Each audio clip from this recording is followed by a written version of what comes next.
مركز المعلومات تعزيز الصحة، كيف أقدر أخدمك؟ السلام عليكم. وعليكم السلام، تفضل. هلا حياك الله. حياك الله. وش الخدمات تقدمونها؟ نعم، وش الخدمات اللي تقدمونها؟ استشارات طبية. يعني عندكم طبيب يرد على المكالمة؟ أيوة، عندك سؤال حابة تستفسر عنه؟ لو عندي طفل شرب كلوركس، وش أسوي؟ أوكي. شرب كل العلبة ولا؟ ما أدري، مثلا شرب جزء منها. هذه فعلا حالة ولا أنت تسأل يعني؟ أنا أسأل. نحولك للدكتور. عندنا دكتور متخصص بالسموم يعلمك إيش تسوي. وموجود دكتور الآن؟ أي موجود. طيب، متاح الآن ولا في انتظار؟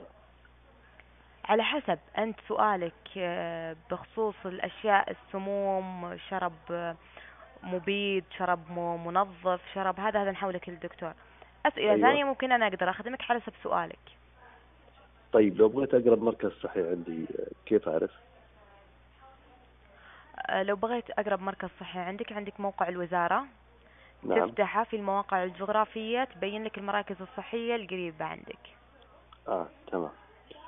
وجوجل فيه الخدمة؟ ما أسمعك، ممكن تعيد؟ جوجل موجود فيه الخدمة؟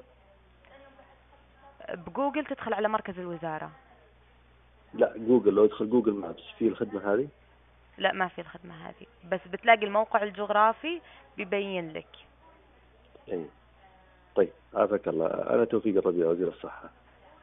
يا هلا وسهلا. انا حياك الله، بس حبيت اشوف خدماتكم واتعرف عليها. وعافاك الله، بس ترى معلومات المراكز الصحية موجودة في جوجل.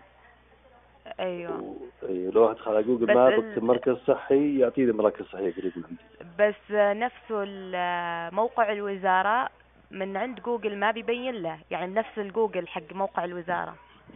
اي نعم. لا، فيه طبعا صح كلامك، كلام صحيح جدا، واللي قلتيه صحيح.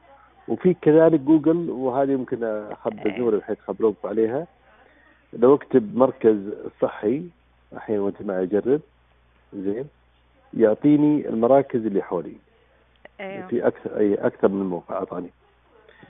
فالخدمة هذه متوفرة على اوكي، موقع الوزارة. ان شاء الله الله بإذن الله. بارك الله فيكم. شكرا. شاكرة لك اتصالك. مع في امان السلامة. الله. مع السلامة.